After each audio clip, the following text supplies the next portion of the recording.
कार्तिक मास दामोदर व्रत के 12 प्रमुख नियम 17 अक्टूबर से 15 नवंबर 2024। साल भर की हरि पूजा का फल केवल कार्तिक मास की पूजा से मिल जाता है।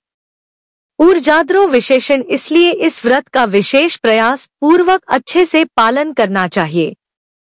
श्री राधा कृष्ण को तिल, तेल या घी का दीप दान करते हुए सुबह शाम सत्यव्रत मुनि के लिखित श्री दामोदर अष्टक का पाठ करना चाहिए। इससे श्री राधा दामोदर जी भक्त के वशीभूत हो जाते हैं। साथ में धनम पुत्रो यशः, कीर्ति, धन, संतान, यश, कीर्ति और भक्ति भी मिलती है। उसी प्रसादी दीप से तुलसी जी की आरती भी कर सकते हैं। कपूर के साथ दीप देने की भी बहुत महिमा है। अपने सामर्थ्य के अनुसार श्री राधा दामोदर जी की पूजा, स्नान, अर्चन, वंदना, प्रणाम, स्तुति, पाठ, फूल, तुलसी माला एवं सुगंध अर्पण, बढ़िया भोग निवेदन, वस्त्र अलंकार अर्पण, आरती आदि करना चाहिए। वाद्य आदि सहित भजन, कीर्तन, नृत्य आदि करने से भगवान बहुत प्रसन्न होते हैं। तुलसी देवी में जल देना, उनकी आरती करना, 4 परिक्रमा करना, तुलसी पूजा करना, तुलसी के 8 नाम बोलना, श्री कृष्ण के चरणों में तुलसी चढ़ाना, तुलसी प्रणाम मंत्र बोलकर प्रणाम करना चाहिए। हरिनाम करते हुए तुलसी की 108 परिक्रमा का भी बहुत महात्म्य है। वृंदा वृंदावनी, विश्व पूजिता विश्व पावनी, पुष्पसारा नंदिनी च तुलसी कृष्ण जीवनी। 8 नाम। वृंदाय तुलसी देव्य प्रियाय केशवस्य च, कृष्ण भक्ति प्रदे देवी सत्यवत्य नमो नमः। प्रणाम मंत्र। हरिनाम, हरे कृष्ण महामंत्र की माला कुछ अधिक करने का नियम लेना चाहिए।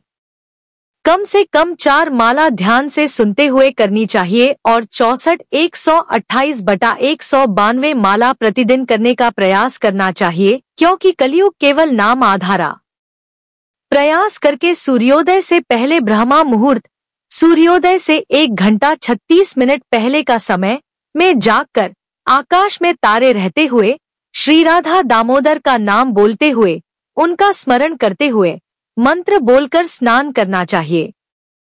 कम से कम कार्तिक मास में 1-2 बार पवित्र नदियों या तीर्थों में स्नान करना चाहिए। कार्तिक मास में ब्रह्मा मुहूर्त में स्नान, पूजा, जप आदि का बड़ा भारी महात्म्य है। कार्तिकेय करिष्यामि प्रातः स्नानं जनार्दन, प्रीत्यर्थंतव देवेश दामोदर मया सह। स्नान मंत्र। श्रीमद् भागवत 10वें स्कंध का एक श्लोक या अध्याय का प्रतिदिन पाठ या वैष्णव ग्रंथों पुराणों का पठन करना चाहिए। एक श्लोक पढ़ने पर ही 18 पुराणों के पाठ का फल प्राप्त हो जाता है। अगर भागवत न पढ़ी जाए तो रोज कुंती देवी का कहा यह एक आसान सा श्लोक ही पढ़ना चाहिए। कृष्णाय वासुदेवाय देवकी नंदनाय च, नंद गोप कुमाराय गोविंदाय नमो नमः। भागवत 1 अगस्त 1921। वैष्णवों का दर्शन और वैष्णवों से प्रतिदिन हरि कथा श्रवण करनी चाहिए। नित्य वैष्णव संगत्या सेवेत भगवत कथाम पदम पुराण। चौथाई श्लोक या अर्थ सुनने पर 100 गाय के दान का फल मिलता है। श्लोक पादम व कार्तिके गौ शतम फलम। लोभ से भी कथा सुनने वाला अपने 100 कुलों को भगवान के धाम भेज देता है। कुलानाम तार्यत शतम। वैष्णवों और भक्तों की सेवा, उन्हें प्रसाद खिलाना या भोग लगाने के लिए अन्न, फल आदि देना चाहिए। तदक्षम फलम प्रोक्तम, इस सेवा का फल कभी समाप्त नहीं होता, हर जन्म में मिलता रहता है। तद अक्षयम लभ्यते, वह अन्न दानम विशेषतः अक्षय फल होता है, विशेष रूप से अन्नदान का। कार्तिक मास में सरसों और तिल का प्रयोग मना है। इनका तेल शरीर पर न लगाएं और न खाएं। भगवान के लिए दीपदान में यह सब तेल व्यवहार कर सकते हैं। सरसों का दाना मसाले में मना है। सरसों का साग भी खाना मना है। इस महीने में शहद, उड़द दाल, पापड़, राजमा, लोबिया, सेम आदि फलियां, परमल, लौकी, बैंगन, कालिंगी साग, बरबटी, बासी भोजन, रात का बचा खाने से प्रलय तक नरकवास मिलता है यावद आहूत नारकी। लहसुन, प्याज, मशरूम, मसूर दाल, गाजर, मांस, शराब और तंबाकू तो कभी भी नहीं खाना चाहिए। इस महीने में मांस खाने वाला आगे चांडाल का जन्म पाता है। पूरा महीना ब्रह्मचर्य का पालन करना चाहिए।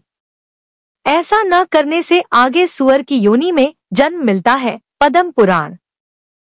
प्रयास करके श्री वृंदावन, राधा कुंड आदि धाम में पूरा महीना या कम से कम 3 रात वास करना चाहिए। तीर्थे तो कार्तिकीम कुर्यात।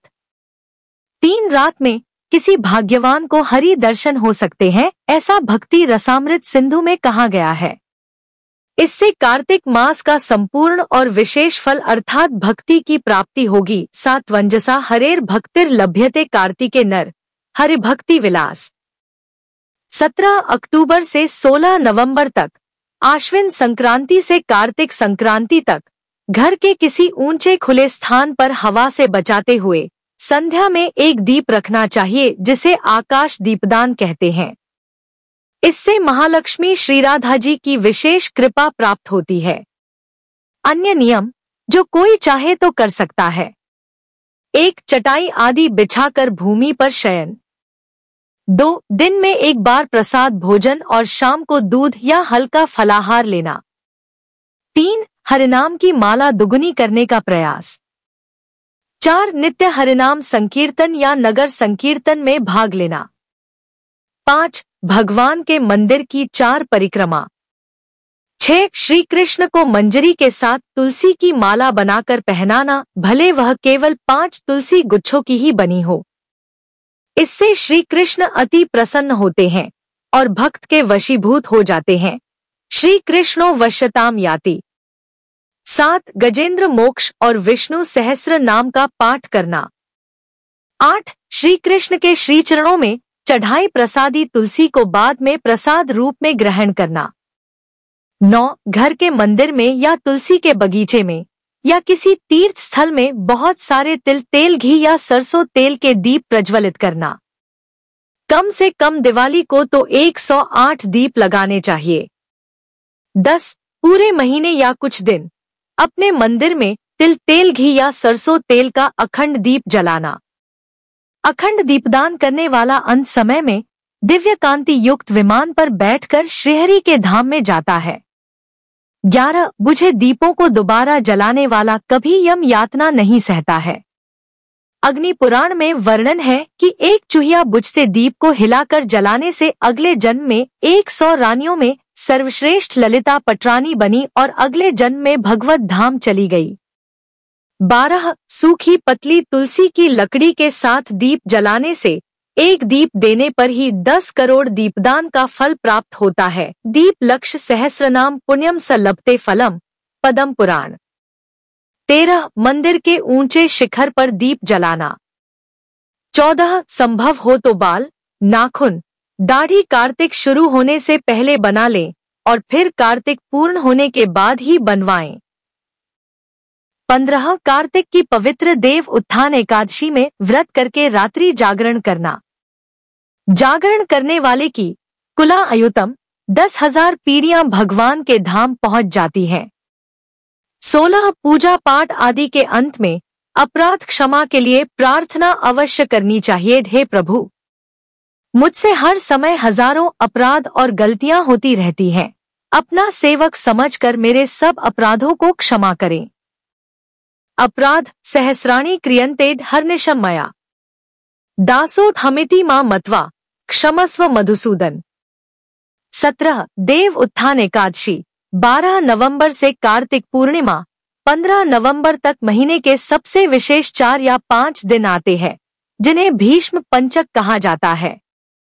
इन 5 दिन कठोर भजन का नियम और केवल फलाहार करके रहने से पूरे कार्तिक का फल मिल जाता है। भीष्म पितामह इसी व्रत को करके श्रीहरि को प्राप्त हुए थे। दुर्लभ कार्तिक मास को बिना कोई भी नियम लिए निकाल देने वाला अगला जन्म पशु या पक्षी योनि में लेता है और तब वह सब नियमों से मुक्त रहता है। तिर्यज्ञ योनिम अवाप्नोति। स्कंध पुराण। आपसे जितना आसानी से हो जाए, अपने सामर्थ्य अनुसार उतना ही कार्तिक का नियम ग्रहण करें। कोई कोई नियम पूरा महीना नहीं हो पाने पर कुछ दिन के लिए ही ग्रहण करें। दीक्षित भक्त शरद पूर्णिमा से कार्तिक पूर्णिमा तक 17 अक्टूबर से 15 नवंबर तक कार्तिक मास दामोदर व्रत का नियम पालन करेंगे। कुछ भक्त अक्टूबर के 13 से 14 को पापांकुशा एकादशी से उत्थान एकादशी 12 नवंबर तक भी कार्तिक मास का नियम पालन करेंगे। जिनको भक्ति का लोभ है वो पापांकुशा एकादशी से कार्तिक पूर्णिमा तक नियम कर लेंगे, क्योंकि अधिक सेवा और नियम लेने का कोई दोष नहीं होता। अधिकस्य अधिकम फलम, बल्कि अधिक फल और कृपा ही प्राप्त होती है। दामोदर मास की उखल बंधन लीला। वैसे तो हमारे श्री कृष्ण की सभी लीलाएं अनंत अनंत गुना आनंद प्रदान करने वाली हैं। चाहे वह पूतना वध हो, बकासुर वध हो, अघासुर वध हो, धेनुकासुर वध हो, कालिया मर्दन हो, माखन चोरी की लीला हो, गौ चराने की लीला हो, मिट्टी खाने की लीला हो या फिर शरद पूर्णिमा की विहार लीला हो, सभी लीलाएं अमृत तुल्य सुख प्रदान करने वाली है। जैसा कि आप सभी लोगों को पता ही होगा, अति पावन कार्तिक मास चल रहा है और इस महीने में भगवान कृष्ण की एक बहुत प्रसिद्ध लीला दामोदर लीला हुई थी। जो भी भक्त इस महीने नित्य प्रतिदिन श्री दामोदराष्टकम का पठन या श्रवण करते हैं, वे श्री दामोदर भगवान की अनंत अनंत कृपा प्राप्त करते हैं। दामोदर लीला। एक दिन माता यशोदा दही मथने में व्यस्त थी और अपने लाला कन्हैया की लीलाओं को गुनगुनाते जा रही थी।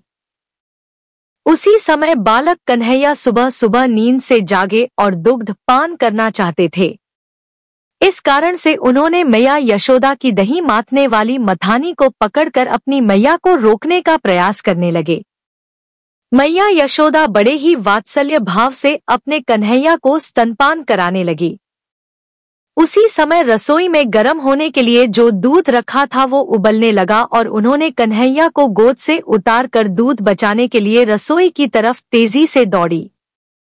मैया द्वारा बीच में इस तरह छोड़कर जाने से कन्हैया को गुस्सा आया और उन्होंने एक पत्थर से दही वाली मटकी को तोड़ दिया और एकांत में जाकर ताजा ताजा मक्खन अपने छोटे छोटे हाथों से चाटने लगे तथा ओखली या ओखल का अर्थ लकड़ी का पात्र जो मसाला वगैरह कूटने के लिए प्रयोग किया जाता है, पर बैठकर बंदरों को भी मक्खन खिलाने लगे।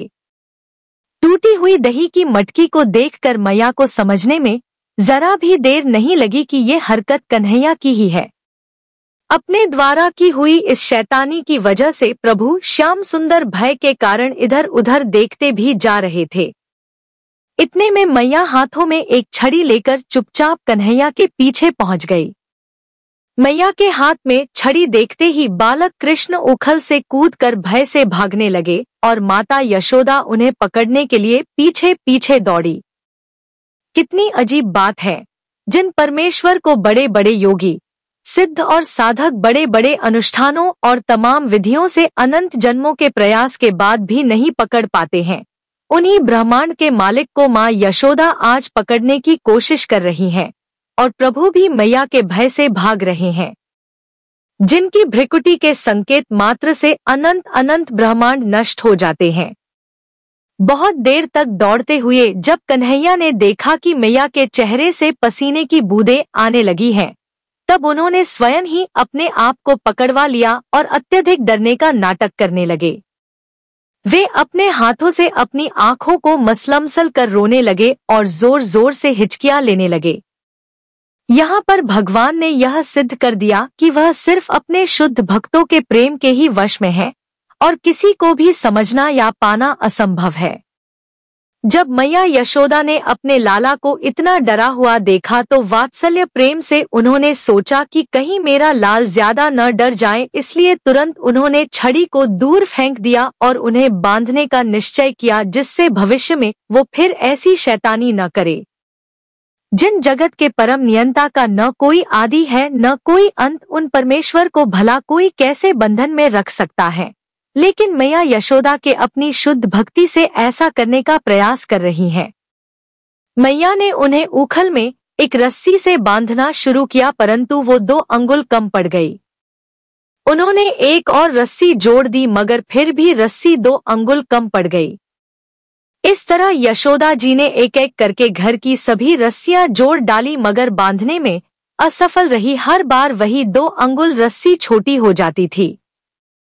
ये सब देखकर पड़ोस की और गोपियां और मित्र ग्वाले भी देखकर चकित थे कि इतना छोटा सा बालक को बांधने में घर की सारी रस्सी लग गई, फिर भी वो बंध नहीं पाए।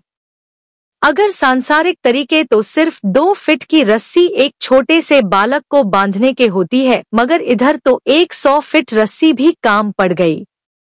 इससे भगवान ये संदेश देना चाहते हैं कि बिना उनकी स्वयं की इच्छा के कोई भी उन्हें बंधन में नहीं कर सकता, भले ही उनका सच्चा भक्त ही क्यों ना हो। जब कन्हैया देखा कि अब मैया पसीने पसीने हो गई, थकान से माँ का चेहरा लाल हो गया है, तब उन्होंने स्वयं ही अपने आप को जानबूझकर मैया के द्वारा बंधवा लिया। जिन अखिल ब्रह्मांड के मालिक को ब्रह्मा शिव जैसे लोग भी पूर्ण रूप से नहीं समझ सकते हैं, वही प्रभु आज मैया यशोदा के प्रेम के वश में आज अपने आप को बंधन में भी करवा लेते हैं। वाह रे वाह भगवान, क्या लीला है आपकी। वास्तव में उन परमेश्वर की लीला को समझना सांसारिक दूषित व्यक्तियों के समझ के बाहर की बात है। उनकी लीला को सिर्फ उनकी ही कृपा के माध्यम से समझा जा सकता है। दाम का एक अर्थ रस्सी भी होता है और उदर का अर्थ पेट होता है। अतः मैया द्वारा पेट के चारों ओर रस्सी से बंधने के कारण प्रभु का एक नाम दामोदर भी विख्यात है। प्रेम से बोलिए दामोदर भगवान की जय। इस तरह लाला को बांध कर माँ यशोदा घर के काम में गई। 000 नंद महाराज के आंगन में 2 पेड़ थे जो यमलार्जुन के नाम से जाने जाते थे। अपने पूर्व जन्म में ये वृक्ष कुबेर के पुत्र नलकूवर और मणिग्रीव थे, जो बहुत ही ऐश्वर्यवान और धनी परिवार में थे, जो कि धन के प्रभाव से बहुत अभिमानी और मदमस्त हो गए थे। नारद मुनि के शाप के फलस्वरूप वो माता यशोदा और नंद महाराज के घर में पेड़ बनकर खड़े थे। यहाँ पर एक प्रश्न उठता है कि सदा सभी का कल्याण चाहने वाले नारद जैसे दयालु वैष्णव भक्त ने इन कुबेर के पुत्रों को शाप क्यों दिया। इसके पीछे का रहस्य कुछ इस तरह से है। कुबेर के ये दोनों पुत्र शिवजी के विशेष भक्त थे और उनका आशीर्वाद प्राप्त किए हुए थे, और इस बात का इन्हें बहुत गर्व था। एक बार कैलाश पर्वत स्थित मंदाकिनी नदी के किनारे एक पुष्प उपवन में ये दोनों कई सुंदर युवतियों के साथ गायन और विहार कर रहे थे। यहाँ पर इन लोगों ने वारुणी, एक विशेष प्रकार की मदिरा, पिया और नशे में मदमस्त हो गए। नशे के अति प्रभाव के कारण इन लोगों ने मंदाकिनी नदी में, जो कि पुष्पों से भरी हुई थी, सुंदर युवतियों के साथ जल क्रीड़ा करने लगे। उसी समय देवऋषि नारद जी वहां से गुजरे और सारा माजरा समझ गए। नारद मुनि को देखकर युवतियों ने तो अपने अपने शरीरों को वस्त्र से ढक लिया और बहुत शर्म महसूस किया, लेकिन कुबेर के पुत्र अपने घमंड के कारण नग्न अवस्था में ही रहे और उन्होंने अपने आप को वस्त्रों से नहीं ढका और न ही ऋषि को प्रणाम किया। नारद जी ने, जो कि सदा करुणा और कल्याण की भावना से भरे रहते हैं, उन दोनों मदांध कुबेर पुत्रों को पेड़ बनने का शाप, क्योंकि उन दोनों ने ऋषि को देखकर भी अपने धन और पद के गर्व के कारण अपने शरीरों को नहीं ढका था और न ही उन्हें प्रणाम किया था, जो कि सनातन संस्कृति है। नारद जी ने कहा, द्वापर में श्री कृष्ण के दर्शन करने के उपरांत ही तुम इस जड़ योनि से मुक्त हो सकोगे और मेरे आशीर्वाद की वजह से तुम्हें अपने पूर्व जन्म और कर्म का स्मरण सदैव रहेगा। इतना कहकर नारद मुनि वहां से अपने आश्रम चले गए और वे दोनों कुबेर पुत्र नलकूवर और मणिग्रीव अर्जुन के जुड़वा वृक्ष माता यशोदा के आंगन में प्रकट हुए। देवर्षि नारद के वचनों को सत्य करने के लिए छोटे से बाल कृष्ण जिस उखल से बंधे थे उसे घसीटते हुए उन दोनों पेड़ों की ओर धीरे धीरे चले और दोनों अर्जुन पेड़ों के बीच से निकल गए, परंतु उखल उन पेड़ों के बीच में ही अटक गया। इसके फलस्वरूप कन्हैया आगे नहीं बढ़ पा रहे थे, जिसके कारण उन्होंने ओखल को निकलने के लिए थोड़ा और खींचते हुए जोर लगाया। जोर लगते ही दोनों विशाल वृक्ष जड़ से उखड़ गए और जोर की आवाज के साथ भूमि पर गिर पड़े। इसके तुरंत बाद ही वहां दो अत्यधिक तेजवान देव पुरुष हाथ जोड़ते हुए प्रकट हुए और भगवान कृष्ण की स्तुति करने लगे। दोनों कुबेर पुत्रों ने कहा, आप सभी कारणों के कारण स्वरूप सृष्टि के आदि से परम भगवान हैं और सभी जीवों के अंदर परमात्मा रूप में निवास करते हैं। आपके बारे में स्वयं ब्रह्मा, शिव आदि परम योगी तक ठीक से नहीं जानते हैं और जिनके लिए आपके दर्शन दुर्लभ हैं, उन्हीं श्रीहरि के मनोहारी बाल रूप के साक्षात दर्शन हमें नारद जी की कृपा से संभव हो सके हैं।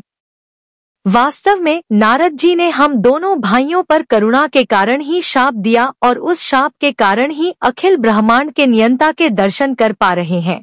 इस तरह बहुत प्रकार से स्तुति करने के उपरांत उन दोनों ने उन परमेश्वर की परिक्रमा की और भगवान कृष्ण की आज्ञा से स्वर्गलोक की ओर प्रस्थान किया। उन वृक्षों के गिरने की जोरदार आवाज को सुनकर मैया यशोदा सहित सभी आसपास के गोपियां और ग्वाले भाग कर आए और आश्चर्य करने लगे कि कैसे ये पेड़ गिर गए।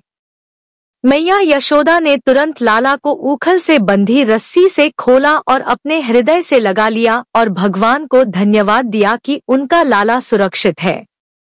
वहां पर उपस्थित कुछ बालकों ने कहा, कन्हैया ने ही पेड़ों को गिराया है और उसके बाद दो तेजवान पुरुष निकलकर लाला को हाथ जोड़ कर गए थे। लेकिन उन बालकों की बातों पर किसी को विश्वास नहीं हुआ क्योंकि गोकुल में सभी कृष्ण के प्रेम में सराबोर थे और वे उन्हें न केवल मानते थे अपितु शुद्ध प्रेम भी करते थे। यही है श्री कृष्ण की दामोदर लीला। जय जय श्री राधे।